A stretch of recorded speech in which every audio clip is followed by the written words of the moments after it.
Olá pessoal, estamos aqui para mais um conjunto de vídeos sobre microcontroladores e IoT, certo?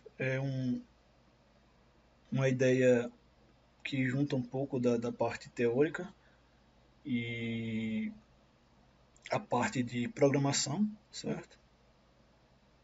E basicamente o nosso objetivo é fazer com que tópicos, né, os principais tópicos aí de microcontroladores estejam envolvidos dentro da nossa dos tópicos, né, que eu estou abordando. A gente falou dos principais periféricos que a gente pode utilizar, né, que seria basicamente entradas e saídas digitais. Uma vez falando das entradas e saídas digitais, a gente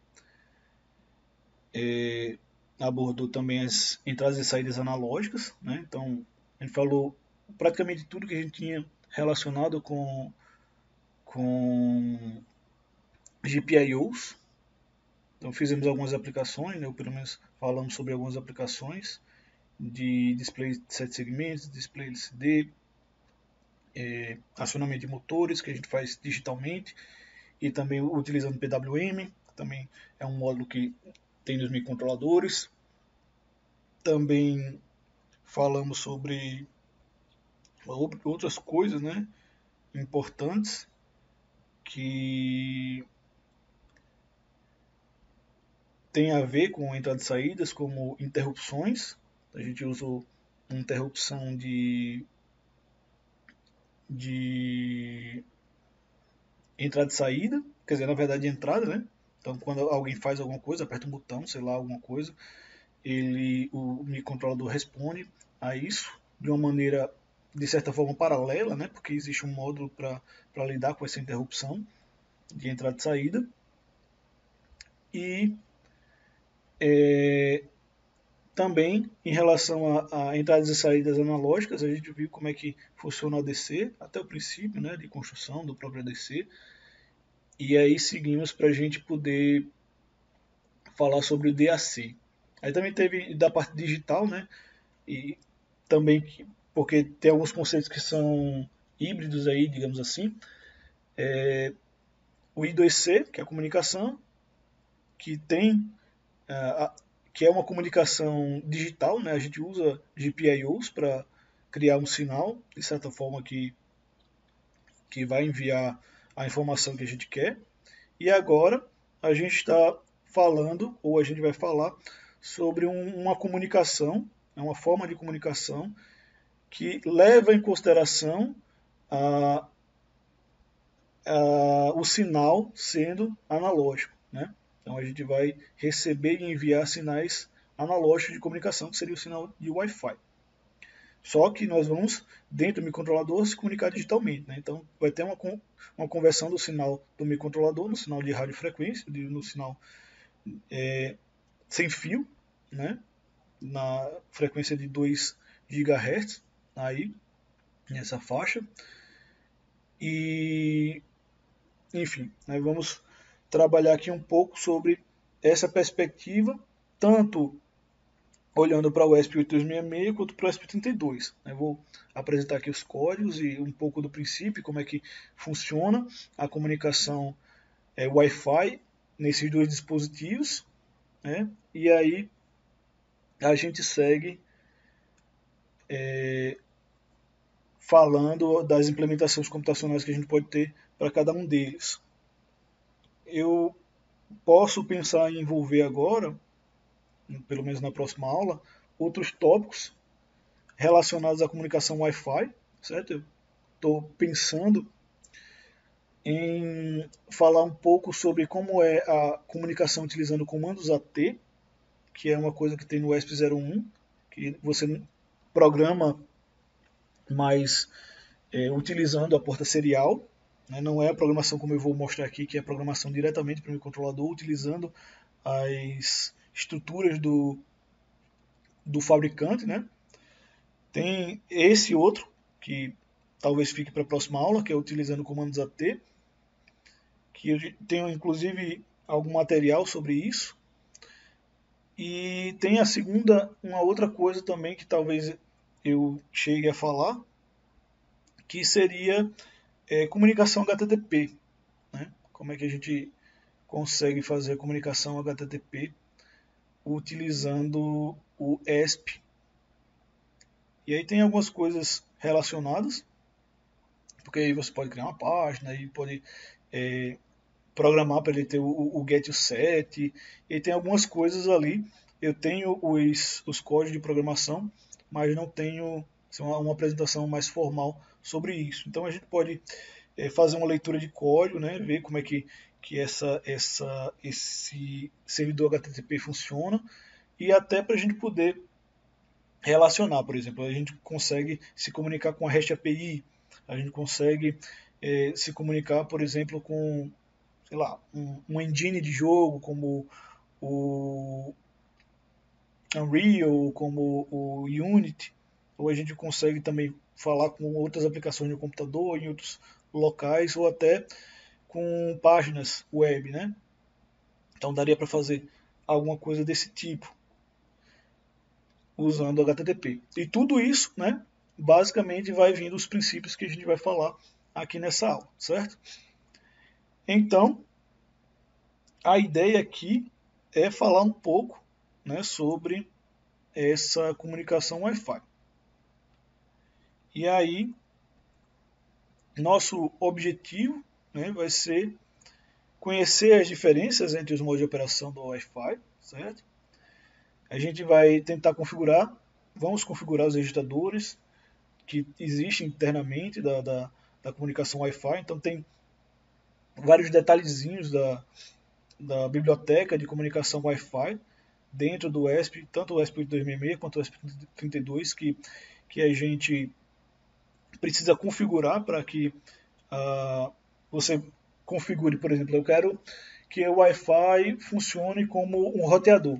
Então, você pode botar ele para funcionar como roteador, como você faz com o seu roteador de casa.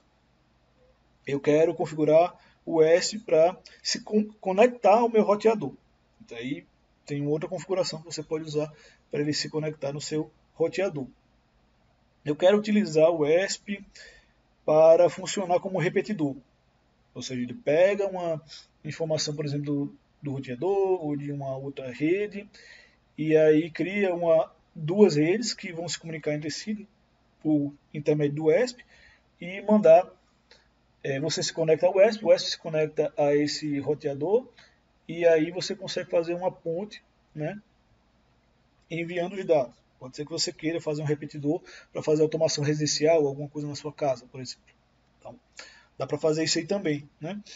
E aí, nesse contexto do ESP, né, a gente objetiva desenvolver programas para transmissão e recepção de sinal via Wi-Fi. Então, eu quero, de alguma maneira, no final, meu objetivo final, né, é conseguir fazer a comunicação Wi-Fi. Não só pegar o código e jogar lá e fazer a transmissão e recepção da Wi-Fi, né? Mas entender, pelo menos, algumas instruções e forma de comunicação, né, do Wi-Fi para que a gente possa alinhar o desenvolvimento, né, dos nossos programas. Então tem que lembrar uma coisa, né? Apesar de eu estar falando aqui sobre o Wi-Fi, existe também um outro objetivo implícito, que eu acho que é o objetivo de todo mundo que deseja fazer uma aplicação de fato de microcontroladores, que é juntar com todo o conhecimento anterior. Uma coisa que é quase clara naquilo que, pelo menos nas aulas que eu tenho colocado aqui até então, é que trabalhar com microcontroladores é saber todo esse conteúdo básico que eu estou colocando aqui. Não é saber um conteúdo, e sim todos. Certo? Se você não conseguiu uma diligência suficiente para entender todas as partes e conectar todas as partes, eu sugiro que comece pegando, por exemplo, os programas que a gente já fez e tentando fazer uma aplicação que use essas informações, mas de maneira conjunta. Por exemplo, pegar uma informação, fazer uma interrupção, depois jogar na variável analógica, fazer um PWM, tudo numa aplicação só. Então tem várias coisas que você pode fazer com isso. Eu oriento a escolher um projeto pessoal, né, que você vai melhorando a cada momento, e em uma hora você tem utilizar todos os conceitos. Então, sei lá, pega aí um projeto como automação residencial, que é uma coisa que tá fácil, né? Assim, todo mundo mora em algum canto. Então você pode pensar assim, eu quero melhorar a maneira como eu utilizo minha casa. Então você pode, por exemplo, fazer um projeto de assistente de voz. Ah, mas o ESP não pega um assistente de voz. Não, não pega. Mas a gente está vendo aqui o Wi-Fi, certo? Aí o Wi-Fi se comunica com o computador. Aí você já tem aí, por exemplo, você pode fazer um programa web, se você souber web, ou você pode fazer um programa desktop no seu computador, se você souber programa para computador, que vai se comunicar com a sua aplicação no microcontrolador. E aí esse microcontrolador vai solicitar essas informações e devolver. Então você consegue encontrar fácil aí, sei lá, em JavaScript ou alguma framework que você consiga trabalhar em Python ou alguma outra coisa assim, que já faça o assistente de voz, que você passa um conjunto de palavras e ele já faz a associação ou responde alguma coisa e devolve o comando. Então, se a pessoa falar palavras que tenham a ver como liga a lâmpada ou alguma coisa desse tipo, aí você pega o sinal de áudio que você pode coletar com o conversor analógico digital. Você pega esse sinal de áudio, manda via microcontrolador na Wi-Fi, o computador analisa aquele sinal de áudio, processa e devolve a instrução que deveria ser retornada, manda para o ESP e ele atua. Ah, será que isso vai funcionar?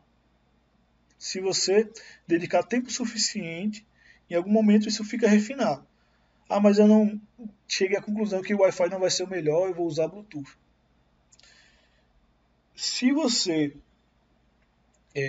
decidir fazer uma pesquisa anterior sobre as tecnologias, e se você conseguir fazer isso rapidamente, vale a pena. Se você não não fizer, eu não considero que você vai perder tempo, porque você vai aprender muito ao tentar fazer isso de uma maneira, mesmo que seja errada, porque você vai aprender as instruções, você vai aprender como lidar com aquela tecnologia, você vai aprender onde ela falha e onde ela funciona, certo? E aí você decidiu, não, aí agora eu acho que é melhor usar Bluetooth, ou então radiofrequência, aqueles módulos, né, HC da vida, de rádio que eles funcionam melhor. Beleza, aí você, além de aprender Wi-Fi, você vai aprender a lidar com som e com outras coisas. Em algum momento, pode ter certeza que você pode se tornar útil com todos esses conhecimentos, todas essas habilidades, mesmo que naquele projeto pessoal seu não tenha funcionado tão bem. Porque o objetivo primeiro deve ser conhecer as ferramentas, certo? Pelo menos nas instruções que eu estou colocando, o objetivo é entender as ferramentas que você está utilizando para um determinado propósito. Uma vez que você entendeu a ferramenta, você não perdeu tempo, porque você usou para entender a ferramenta. Ah, mas aquilo não foi um bom trabalho. Tá. Na segunda, na terceira, na quarta vez, você vai crescer de uma tal maneira que uma hora vai virar um bom trabalho, certo? Nesse sentido, acho que você deve começar ignorando a opinião das outras pessoas, certo? Quando disserem que o trabalho não está bom. O trabalho está bom quando você achar que está bom, quando você achar que aprendeu todas as tecnologias, quando você achar que aprendeu o suficiente para dizer onde você pode usar e onde você não pode usar, para você sentir. Uma coisa é você escutar a opinião de outras pessoas. Você pode fazer essa revisão. É natural, Tem pessoas que funcionam assim, mas tem outras pessoas que funcionam só na prática. Não é porque a pessoa que pesquisou, ela pesquisou as melhores maneiras, que ela está certa no sentido de eu vou só aprender aquilo que é útil. Certo. Só que ninguém nunca sabe tudo que é útil. Porque todas as ferramentas que estão lá é porque alguém achou útil. Senão o pessoal não venderia o ESP8266, o ESP32 com essas funcionalidades. Elas são úteis para alguma coisa. Não sei se elas são úteis para o que você vai fazer. Mas aí, por isso, o ideal é definir um objetivo e tentar desenvolver esse objetivo da melhor maneira possível. E aí você vai quebrando a cabeça, quer seja pesquisando, quer seja implementando, quer seja errando. Errar faz parte do processo e é a melhor coisa que alguém pode fazer. Porque os melhores tomadores de decisão, se você tentar pensar em algo digital, né, em termos de inteligência computacional, eles funcionam com base em métricas de erro.